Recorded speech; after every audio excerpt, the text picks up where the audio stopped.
Hello, mainstreamers and cinephiles and everybody in between. I'm Bryant. And I'm Caitlyn. And Operation Silver Screen is a go.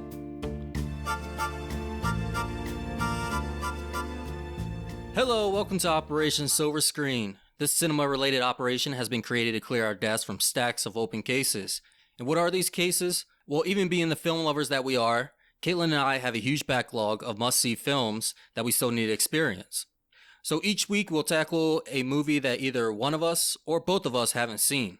We will then provide a debrief on our week's mission, giving our outlook on the film's popularity and other significance, as well as providing our opinion on whether or not it's worth seeing and other fun insights.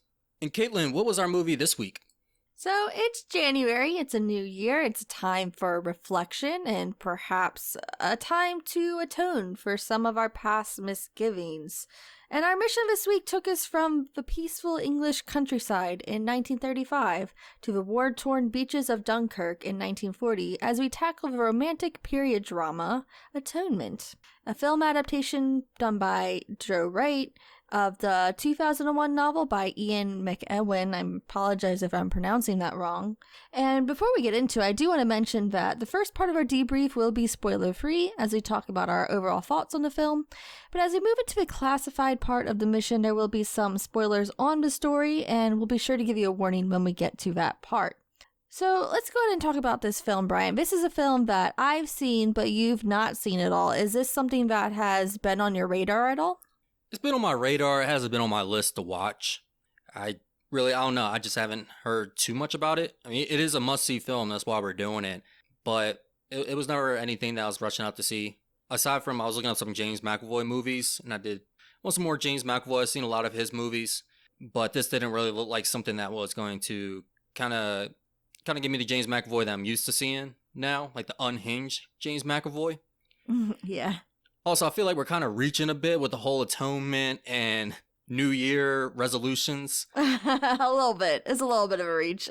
The two ways I thought this movie was going to go, it went neither way. I thought this was going to have something to do with New Year's because we were going to do this as a New Year's movie last year, but we decided on something different. And so, yeah, we went with it this year. So I was like, okay, maybe there's something about people atoning for something that they did, a resolution, and this movie's going on for like 40 minutes, and I'm like, I don't know.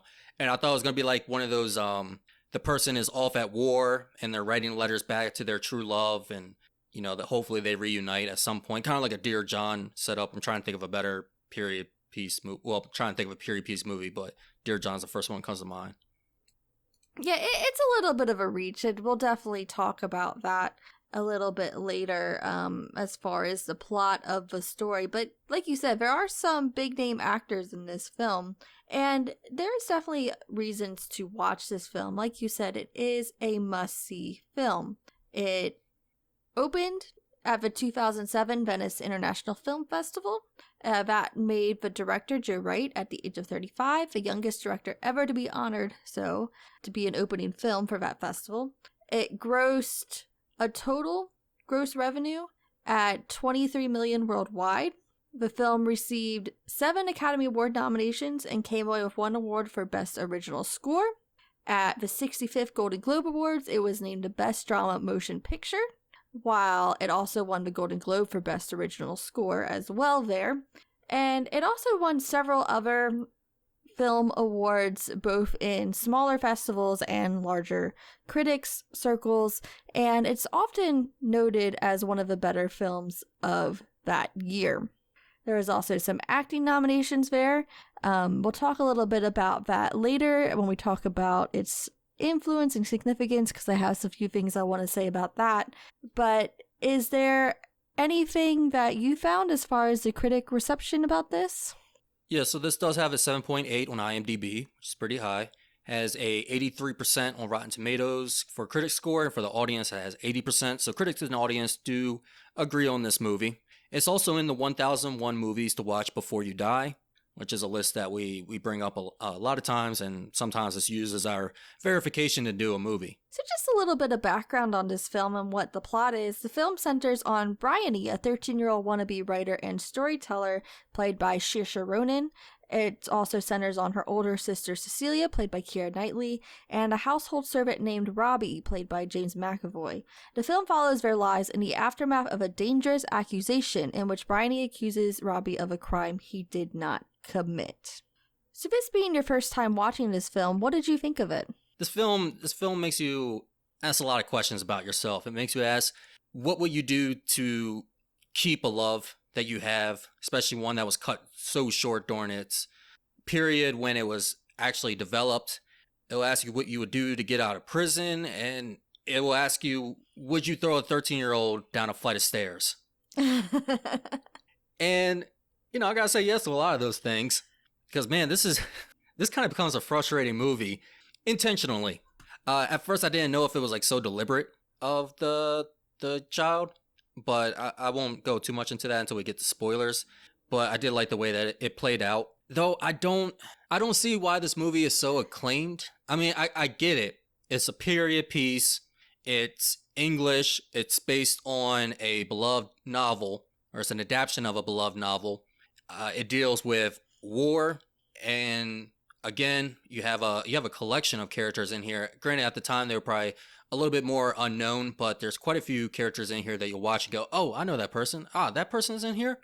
But other than that, this movie was just, it was all right. I feel like we never got to sit down for too long and really develop anything that the story brought up, and any of the things that it used to provoke your thoughts, except for like the first 35 minutes of this film. You're kind of sat down in this one location, and I felt like the movie took a while actually to finally get the plot kicked off. And I feel like it took too much time. Like there wasn't anything in those beginning 40 minutes that really contributed to everything. And I was kind of at one point, I was like, what is this film even about? I'm just confused.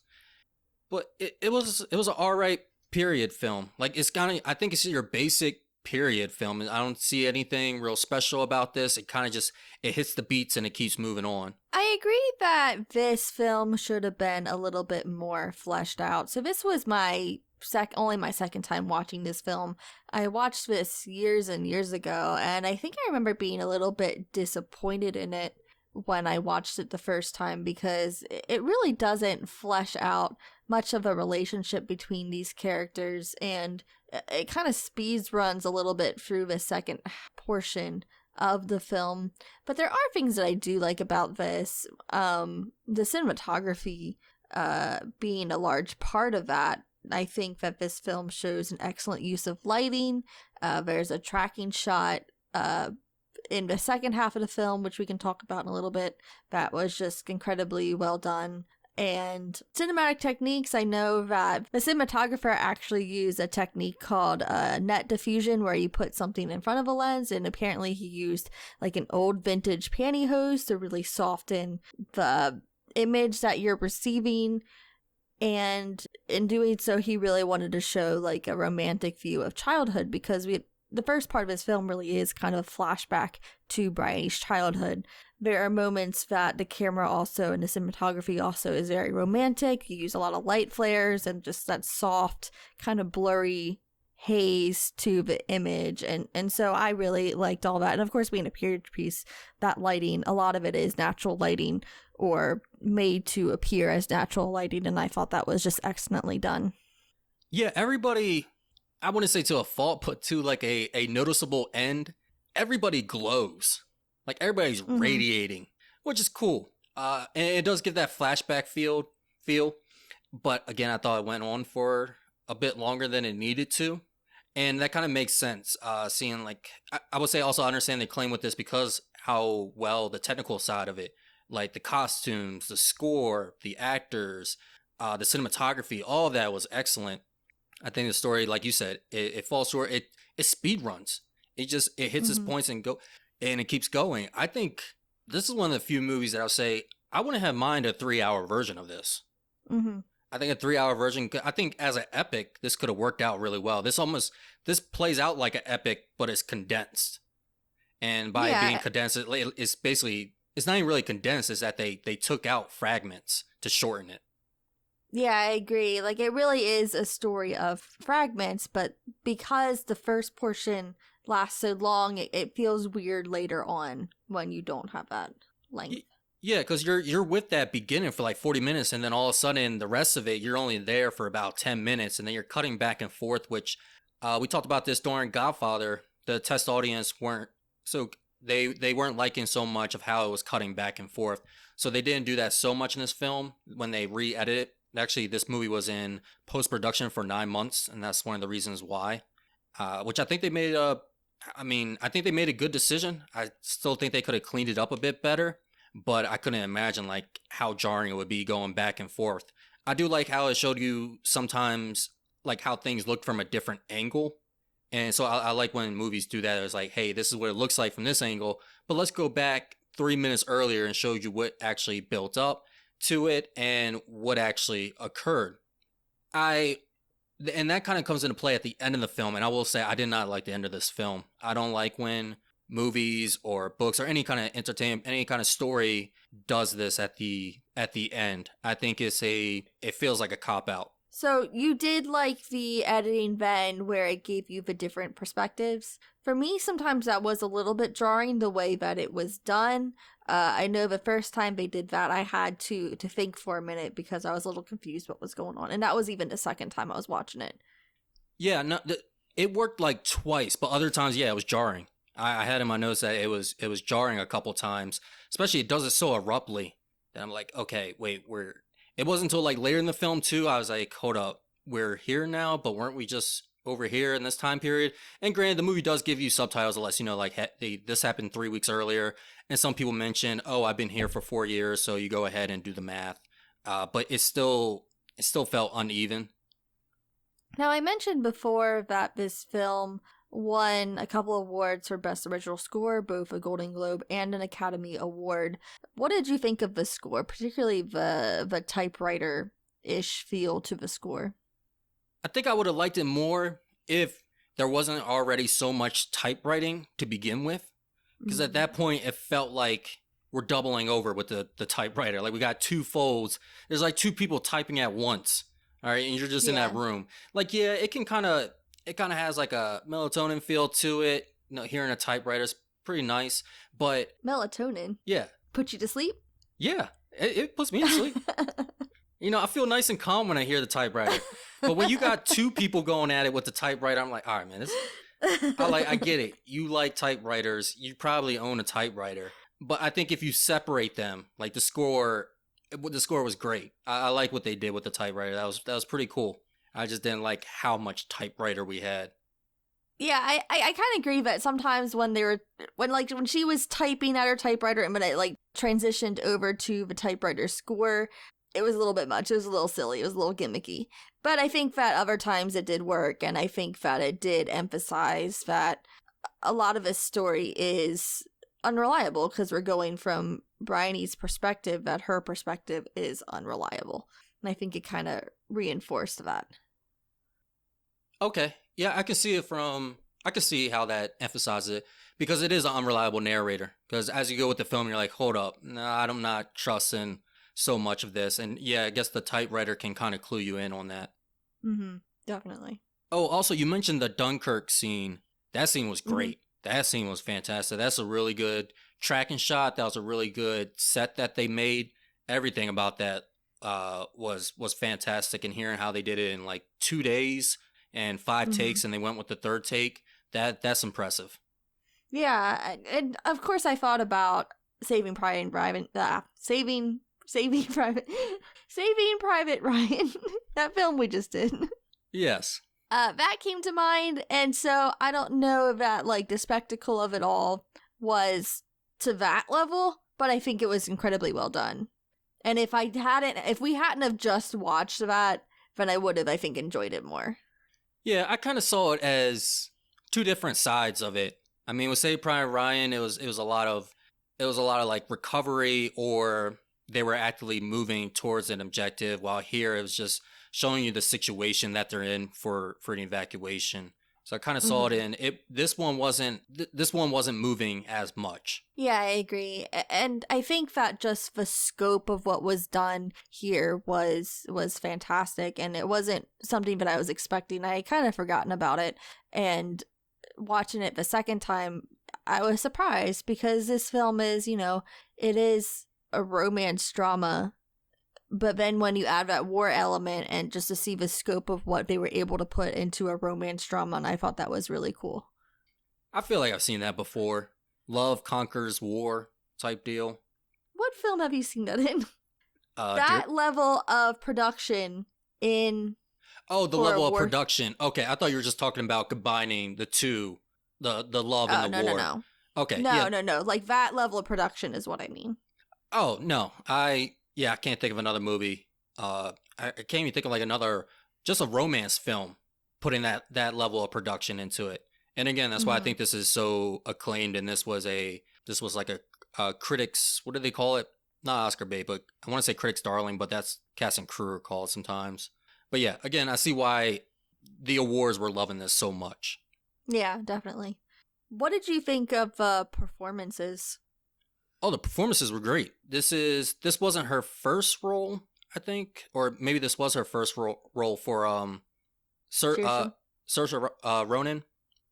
She was great. I don't know if I would say she was deserving of the nomination for the Oscar for supporting actress, but I mean, she made me believe everything that she was supposed to. And like I said, I wanted to throw her down a flight of stairs. And I can't say that about most children, so it was definitely effective.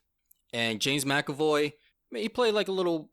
I mean, both him and Keira Knightley both play those period romance lovers. Mm-hmm. Though they do like kind of start out awkwardly. Like that's another thing that I really understand with the film too much. It seemed like they were going to make that into a whole thing, but we just get some exposition and they move on. We get some other performances here. I won't name them all because they're cool to see. You're like, oh, that person's in here. But I think everybody was given a great performance. Yeah, I mean, I had forgotten that Benedict Cumberbatch was in this film, and he plays a very, very creepy character, which we'll talk about that in spoilers. Yeah, the minute he shows up, I'm like, I know I can't trust you. I just don't know what I can't trust you around. So, like, we're just going to keep you in this corner. Yeah. Some people are like, all right, I can't trust this person with my children, or I can't trust this person around my wife, or I can't trust this person with my belongings. It's like, I just can't trust you being in existence in any type of distance from me. Yeah. And good for him for getting out of that. I feel like he could have easily been typecast as the poshy British dude. Yeah. And he ends up becoming Doctor Strange and Sherlock. He's still in a lot of period dramas, though. He is. He was in another one, Imitation Game, with Keira Knightley. That's a great movie. I mean, Power Dog 2 is a period piece. I haven't really seen much of him outside of period pieces other than Doctor Strange. Yeah, I was about to say, I guess that's a futuristic period piece. Are those allowed? Futuristic period piece. Okay. Keira Knightley, of course, is a period piece darling. This is her second one with Joe Wright, the director. He also directed Pride and Prejudice with her. Yeah, like I said, she was in Imitation Game as well during basically this be about the same time period. Keira Knightley also did Anna Karenina with Joe Wright as well. His latest film was Cyrano, a film last year, but I didn't get to see, but I did hear good things about it. And so I think Joe Wright is a director that I generally like.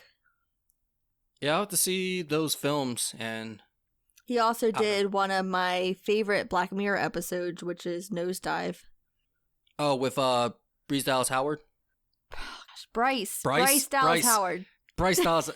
I fixed it though. Dear Lord. It's my thing now. But I do want to go back and watch Cyrano because I do like him. I think he has a couple duds. I know he also did Woman in the Window, I think he did, which I did not hear good things, even though I wanted it to be good. But, we'll see. I'll have to check out more of his films. I know Pride and Prejudice is one that we're going to be doing for the show. I don't know how I feel about period pieces. I know you mentioned that before. I know there's some that I like, but I think the fact that it's a period piece, it's not a boost up for me or anything. it's not like it gets extra points for being a period piece. And I feel like period pieces, they sometimes do get those extra points from critics for being a period piece. I really like romance period pieces. That's my jam. I'm more into action period pieces. So war films. No, not war films. Like spy thrillers. Okay, whatever. So I have no idea. That like what I'm trying to say is that I only know of romance period films. That and war. So let's talk a little bit about the influence it had and its significance. I didn't have too much for this, but I did have a couple things. Were you able to find anything for the influence? Yeah, so I got two things for the influence. The main house that was used in this film actually became a tourist attraction. Again, it's not just critics that love this film. A lot of people love this film as well. And I mean, it is a gorgeous looking house, and it does, I think the film really established it, especially with the way that they shot it. It looks like a real romantic place to live for even for a little bit. So the house does have its own website, and you can go to wherever, I think Redcar, England, the UK, to book this house and stay in it for a bit. You know, get a little romantic getaway, tell some lies, send some people to prison. I also I consider this an influence. Saoirse Ronan, this was one of her first films, and after this, you know, she really blew up. Yeah, I also had that listed as an influence as well. And this was her first of 4 Academy Award nominations. Her other ones were for Brooklyn, Lady Bird, and more recently Little Woman. But she hasn't won her Oscar yet, and I'm still looking forward to it because I really do like Saoirse. Yeah, she's one of the best actresses that we have acting today. I'll say, I mean, granted, she is still a young actress. I'll say she's one of the best young actresses we have today. She's only 30 now. Yeah, but she still plays pretty young characters. Yeah, we were talking recently how she's going to be somebody's wife or mother. Paul Mescal. Yeah, and I didn't realize that he was younger than her. She's going to be his wife though, right? Not his mother. Yeah. Okay. No, his wife, not his mother. No, okay. That'd be weird. I don't know. De-aging, technology, makeup. And for this film in particular, she won 5 awards for her performance, including Best Actress in Supporting Role at the 5th Irish Film and Television Awards. And she also won Best Young Actress in the Women's Film Critics Circle. So she did get some awards for her acting there. Oh, I did like Brooklyn. That's a period piece. I really like Brooklyn. Mm-hmm. Oh, and I also really liked Little Woman. I saw that a couple years ago. Yeah. You recently said you were surprised you liked that. Yeah, I just mentioned that she got an Oscar for Little Woman. Yeah, I know. Well, it's just clicking my other period pieces that I actually like. Oh, gotcha. Okay. The other influence / significance that I had found, and it's something that I kind of have noticed just, you know, being online and seeing like the pop culture response to different movies. And the biggest, I think, most iconic thing from this film is the green dress that Keira Knightley wears. It was created by costume designer Jacqueline Duran. She had reviewed several books from the 1920s and 30s in order to really get this design for this dress. It kind of has a little bit of that vintage influence, but she also put in a little bit of modern touches, like with the straps, and just to make sure it really suited Keira Knightley and just to have that elegance. It was actually the silk that was used for that dress. It was bought in white, and they dyed it into that green. They wanted it to be green to kind of match the pastoral setting in the early part of the film.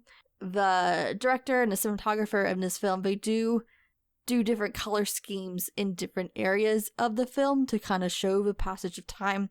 And that first part, there are a lot of greens and pastoral like colors. So they really wanted a dress that would fit in with that. And so for her work in that film, the costume designer, Jacqueline Duran, she was nominated for the Academy Award for Best Costume Design. And there were several polls that voted the dress as the greatest costume ever. And it's still regarded in pop culture. I mean, if you just go and look up different TikToks and just general over the internet, that dress is just repeatedly brought up in conversation as being iconic. Yeah, it's a beautiful dress. And I had that down as well. And I know they've also made like replicas and stuff that have like sold for like thousands and thousands and thousands of dollars. So I wonder how much the original dress costs and who has it. I don't know. That's a good question.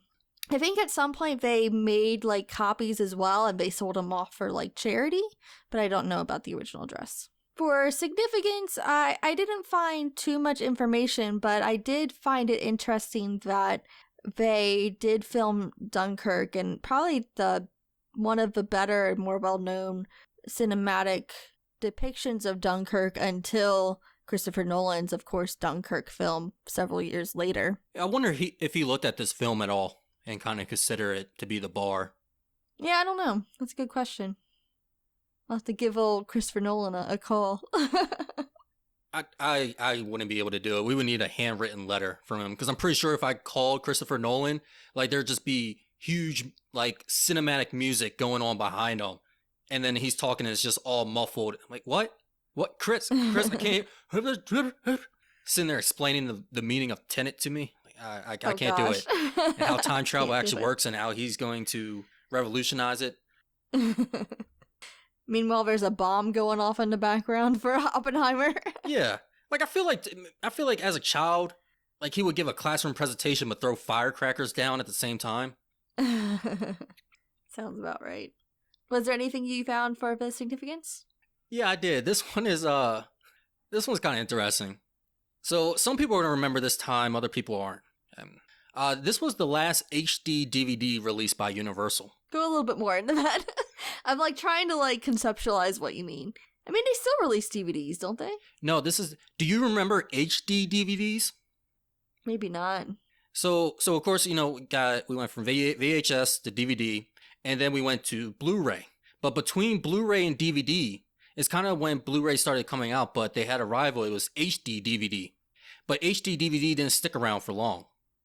HDV, and I remember like one of the Xbox versions, it came out and said we can play HD DVD, and my uncle went out and he like got a stack of HD DVDs because this is the new thing. It's like the resolution was fantastic. It kind of did rival Blu-ray, but Blu-ray just swept it away. Everybody just started going straight to Blu-ray. But HD DVDs were a thing, and they had like a big red bar up top that said HD DVD. I'm surprised you don't remember that time period. Yeah. I like vaguely remember it, but I thought we were still releasing those, to be honest. No, we just went over to Blu-ray. Everybody's like, wait, why are we still doing DVDs, any kind of DVDs, if we have Blu-ray? Well, they definitely are still releasing DVDs. That's for sure. Oh, yeah, which I'm surprised about that. I don't even know where to... I think I'm going to play a DVD in. I mean, you can play a DVD in your Blu-ray player. But why when I can get Blu-ray? Yeah, exactly. Good point. Wait, I thought that was pretty cool, because I sometimes even forget that they did HD DVD, and it's interesting too, just looking at film history. Not many people want to remember the time of the HD DVD. It's one of those, man, young blood, what you know about HD DVDs? Then when your parents talk to you about what is it, the track A's? Not track A's. I can't believe I'm forgetting about it.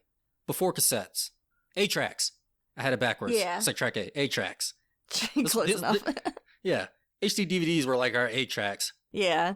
And now it's Blu-rays or 4K Ultra, right?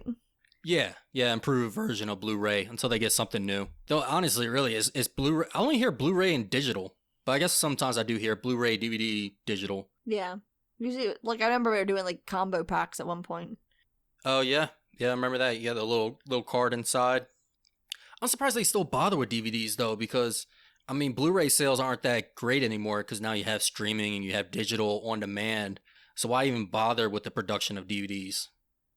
I mean, I definitely get it in the horror community. And I don't know. I mean, I think physical media will have a resurgence, especially if more things going off streaming. But yeah, I don't know, but we still need DVDs. Oh, no. I'm talking about, no, I get why we have Blu-ray and we have physical copies. I'm wondering why we're still bothering with producing DVDs, like basic DVDs. Yeah, I agree. Yeah. But yeah, once the grid goes down and we enter the apocalypse, Blu-rays, yeah, they're going to sell like crazy. And then there's going to be one guy, though, like you can't get your hands on a Blu-ray, so you talk to your friend, they set you up with another guy that they know, but then you get in the back of his truck and all he has is HD DVDs. Oh gosh, yes. Like, what is this crap? Hey man, it's the same thing. It's the resolution. It just has a little bit of lower RAM, gigabytes, and everything, but it's the same. I don't have anything to play this in. So who would you go ahead and recommend this movie to? Cinephiles. Cinephiles all day long. That's cinephiles, though there is one type of general audience. I think if you're into the romance genre, I think this if you're into the romance, especially if you're into romance period films, if you're a literature nerd, Caitlyn, then yeah, I would recommend this movie to you. But other than that, cinephiles, because I think everything that makes this film actually good is on the technical side. I'd recommend it to both. I think that the people who recommended this to me were just the people who I would consider, more of a general audience. I think there is a lot of love for these type of period films, and it doesn't. The way that Joe Wright does this film, it's a romance, but it also, like you said, kind of goes into a little bit more serious territory than just a basic romance. But there's enough there that I think that a lot of people can enjoy this. And a lot of people who like that genre. I think there's a lot of people who enjoy that genre. Oh yeah, there's definitely a lot of people that enjoy that genre. But I think it is still a little bit niche that I can't recommend to all audience. I can't recommend it to the general public. I think too that the serious topic in here does deserve a discussion, but I don't think this film really brings anything to the table. So honestly, you can just be at the table and you can just bring up like, hey, what if this happens? How would you feel about it? What do you think the person should do? I don't think this movie actually contributes anything to the discussion. And I think that's a problem with the whole it not being fleshed out. Gotcha. And we can talk more about that in the spoiler section. Anything else you want to say before we move into that? No. All right, then we're going to go ahead and move on into our classified section of this podcast. If you hasn't seen this film, go ahead, give it a watch, and then come back and pick up where you left off, because we'll be talking spoilers now. I'm pretty sure you just said, if you hasn't seen this. If you haven't seen this. If you haven't seen this, go take a watch. Take a watch. Whatever. Take a dip. So, of course, the crime that Bryony accuses Robbie of is rape. He believes that he is a sex maniac, as she mentions, and is taking advantage of her sister.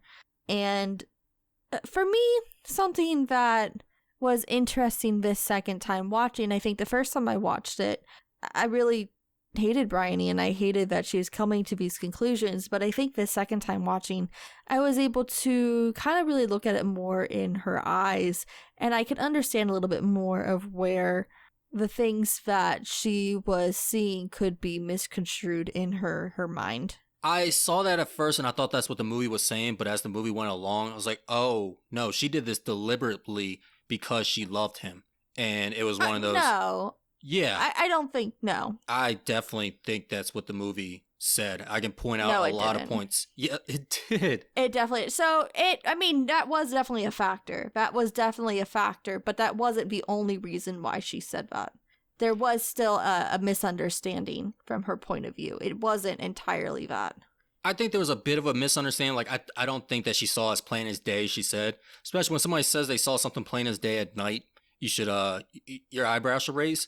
But I think, I think because she wanted it to be so much, she wanted it to be Robbie so much that she did put it into her mind. Because even as she was lying about it, she was believing it more and more. She was like, I saw him. Did you see him? Like, yeah, no, I didn't see him. It's like, yeah, I saw him. No, I saw him plain as day. Yeah, I saw Robbie. I know it. So it seemed like she was making herself believe it more and more. But I think that the reason that she did it, still, like, the bottom line is that it was, if I can't have him, nobody can.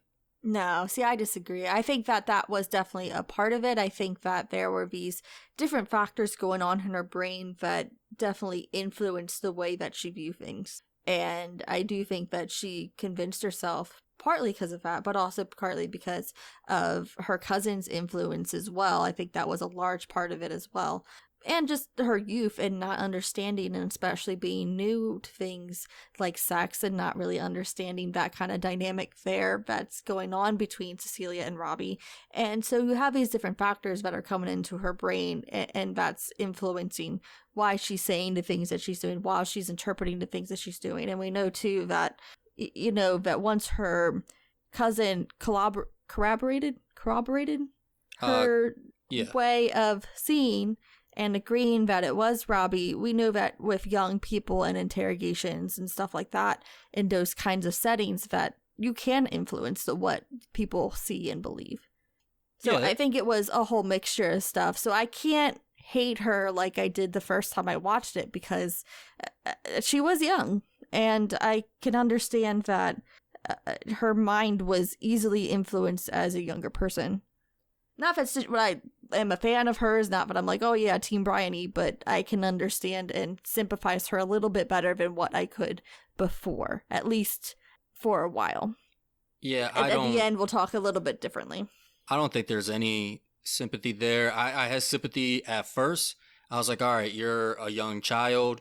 You thought you saw something and you're really making it the truth in your own mind. But as the story goes along and we find out that she was actually in love with Robbie, it started putting other things in perspective for me of how she was looking at Robbie and Cecilia, and it started to look more of not so much jealousy, like she wanted to be Cecilia, but upset that Robbie was having Cecilia instead.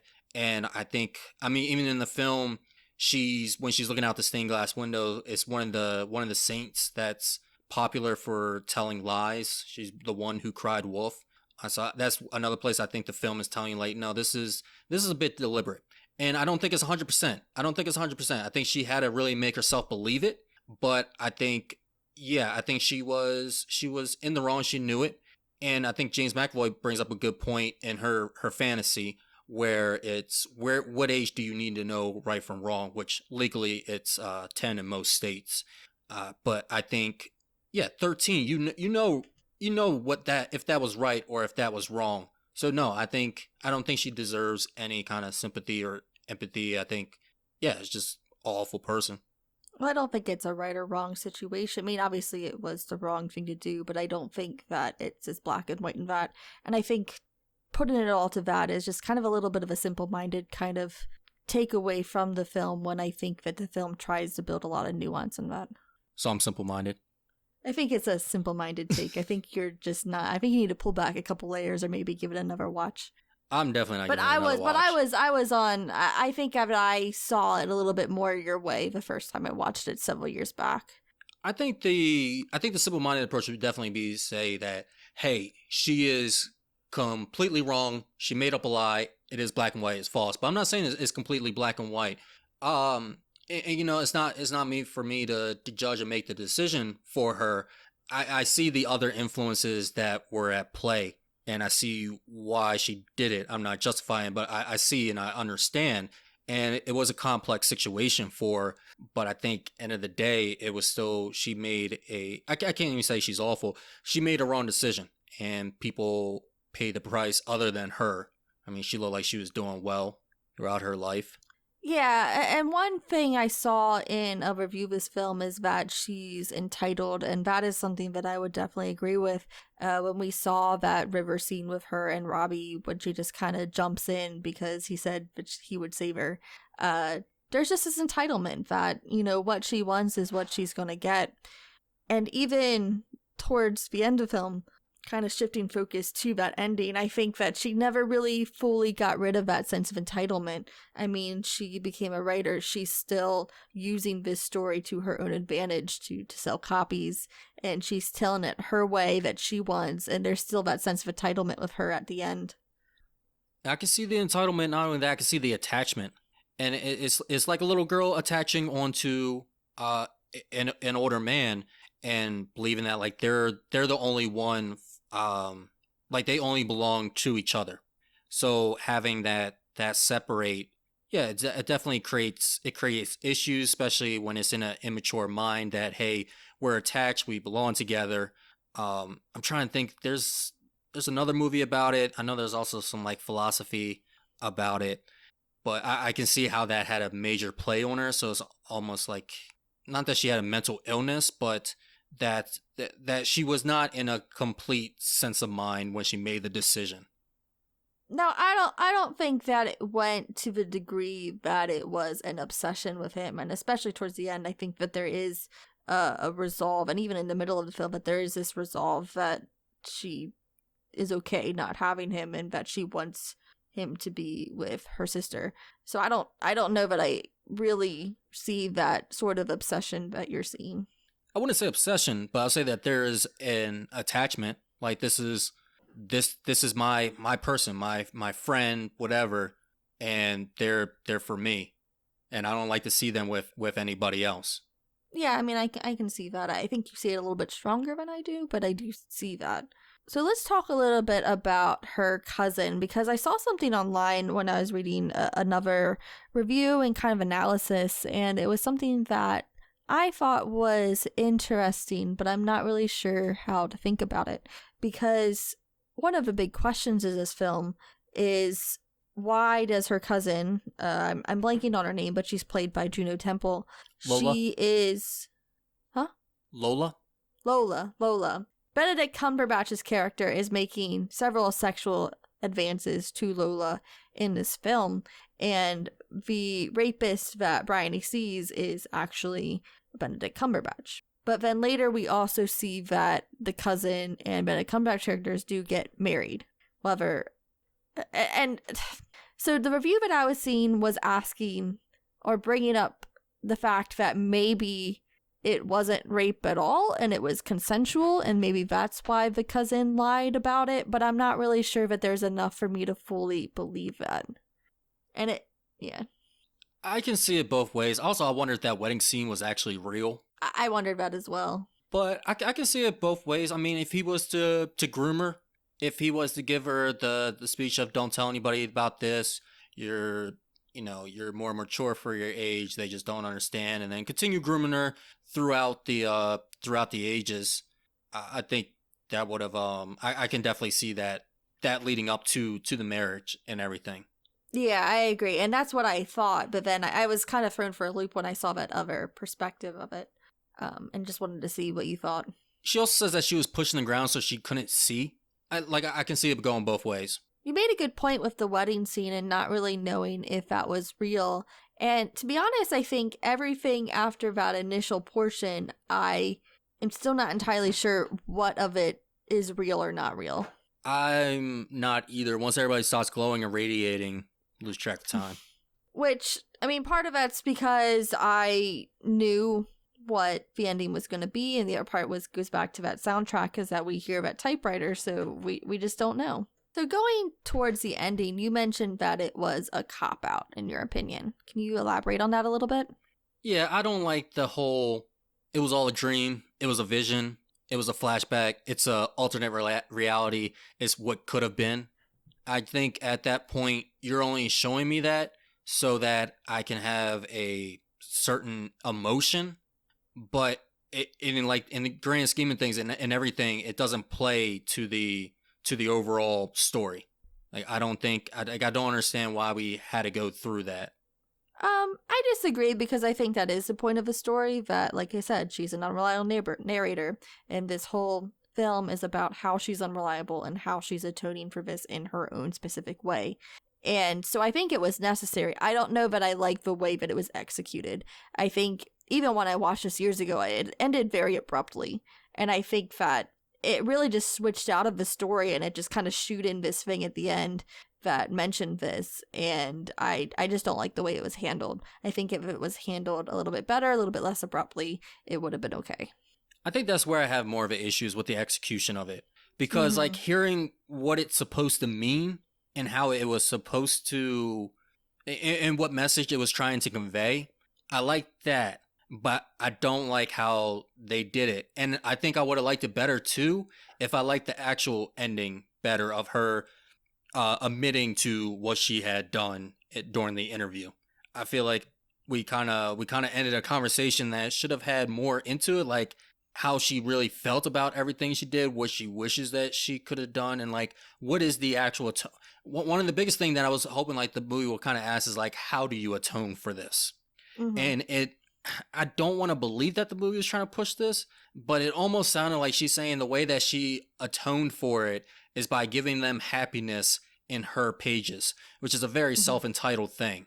Yeah, that's why I said I don't really think that she really does atone, because it's all fictional, and it's for her own gains, honestly, and it's to make her feel better, and it's after they're long gone. And so I don't think that there really is true atonement. I don't think she's really trying to atone. I think there's still entitlement of her at the end, and I don't know if that was the intention. It's something that'd be interesting. Eventually I do really want to read the book, but I haven't had a chance to. I just keep putting it off. But that's something that I wonder if that is the intention. That was the part that was kind of hard to understand, is what their intention was. Mm-hmm. It wasn't even left ambiguously. It just felt unexplained. Yeah. Like I said, just more depth in that portion, I think that would have gone a long way. Is there anything else you have to say about spoilers? No. So, do you think that this film does hold up? I'm not really sure. Everything looked kind of like it was from the 1930s, so that threw me off a bit. No, I think it does hold up, especially it's a period piece. The way that it's filmed, it was filmed with competence and a good budget, really good budget for this film. I think the glow kind of threw me off because I've seen a lot of British TV shows have that same glow, and it's like the early 2000 British TV shows. I don't know what it is, like what they have you ever noticed that with their lighting in like early British shows? No. Like the first season of Doctor Who, some of the scenes had that glow, especially the episode they did within the church. Okay. Not the first season of Doctor Who, the ninth Doctor, the reboot season. Yeah. So that was kind of throwing me off. I was like, all right, everybody's still glowing. Why is everybody? It's kind of cheesy, but I don't know. It still works. So yeah, I think this film holds up. Yeah, I agree. I think from a technical perspective, it still definitely holds up. I think everything looks really well done. The plot, like I said, I think the plot could have used more fleshing out, and there's some things that feel a little bit silly. Like I said, with the typewriter transitioning into a typewriter sound, like the typewriter score. I think that the romance was a little bit also not very fleshed out either. I don't think that I really felt that they were truly in love in the beginning. So I think that there are other period romances, if you're looking for a romance to watch, that maybe hold up a little bit better plot wise. But I think technically speaking, it's a pretty film. I was so confused though during that library scene. I texted you. I said, "Is he feeding on her?" Like the way that he just had her propped up and sprawled, and the emerald dress coming out, and like the way he was like had her pinned, like, and it was like this circle of light on them, but it wasn't very well lit, so I couldn't make out what was happening, and it happened so quick that no wonder like Saoirse Ronan looked so terrified. I would have too. I thought he was like he was an alien. He was like killing her. I was like, oh crap, this took a turn. I remember too, like a whole bunch of people and like articles and stuff talking about like how sexy it was and like the wall sex and whatever. And I'm just like, this does not look sexy. This looks scary. Yeah, that looks so uncomfortable. Like even if you're not doing anything, just to be like there's, yeah, no, it just looked way too complicated. It did. Like, oh, no, no. Vampire James McAvoy. Let's go ahead and get into our overall rating of this film. So what would you give this, Brian? Give this like a C-. Okay. Yeah, I wouldn't go into, I mean, the story's a D, honestly, but everything that's technical in this is fantastic. The actors and actresses are great. That boosts it up, but so it evens out to a C-. Yeah, I'm kind of close to you there. I would give it a C+. Oh, get away from me. I do really like a lot of aspects of this film, but watching it again, I kind of have the same feeling that I had back then, and it was just kind of like, oh, is that it? Is this what this hyped up film is? Like, as far as the plot goes, like, I just wanted more.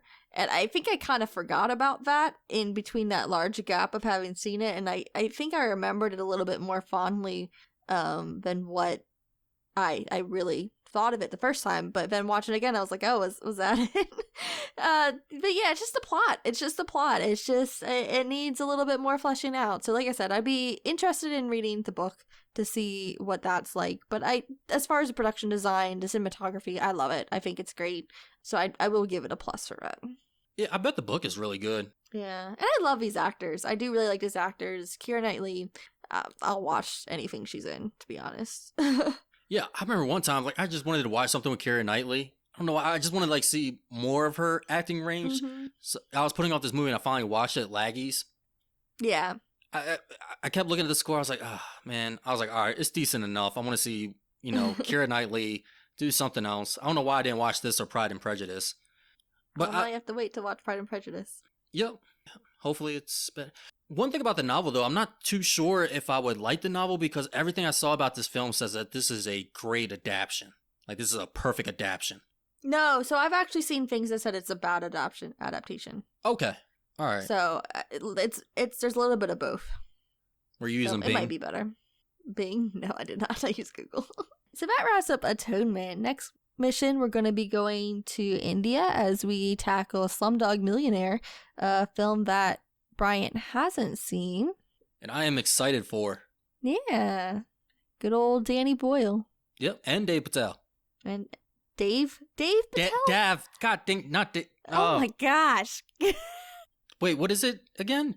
Dav? Dev Patel. Oh my gosh. Good old David. Dave. Good old Dave. Is it David? Yeah. Lord. It's these British names, man. They mess me up. Oh gosh. Oh yeah, it is another British actor. Huh. Yeah, Skins alumni. We'll talk about Skins on that episode as well. Yes. Love Skins. All right, so join us next time. We are going to weekly now. So we just did Godfather, now we're doing Atonement, and yeah, so I hope you guys are liking this weekly structure. Let us know what you think. If you want to reach out to us, you can find us on our social media. We're going to be on Twitter and Instagram at OpSilverScreen. On Facebook, we're at Operation Silver Screen, but Twitter and Instagram, that's OpSilverScreen. If you want to see what we're watching throughout the week, maybe some films that we're not talking about on here, you can also follow us on our personal letterboxes. You can find me at Coffee Spoon Kate, that's Coffee Spoon CAIT, and Bryant you'll find at Swank Seal, that's capital S, capital X. Yes, and I'm going to be watching a lot of movies too, I think in the next 2 weeks. And I just saw Megan, so I'll be posting my review up for that pretty soon. Or actually, it will already be out by the time this episode is out. Yeah. I gotta say, I kind of slowed down my movie watch because I was sick of COVID. So, like, all I could do was watch movies while I was sick. And now I kind of got a little bit burnt out from it. But I'm trying to get back into it and try to watch some of these films from 2022 in preparation for our eventual awards episode. Same here, because I do not want to do what I did last year and wait till like near the end and have to watch 10 movies in 3 days. Yeah, you had to do a lot. So, and I missed some still. I still haven't watched Spencer. Oh, yeah, you haven't. I like Spencer. I tried. I literally had no time. Like, I went down to the buzzer. All right, guys. Until next time, I'm Caitlyn. And I'm Bryant. See ya. That's what you always say. See ya. See ya. See ya. Yeah, that's exactly how it goes. See ya. See ya.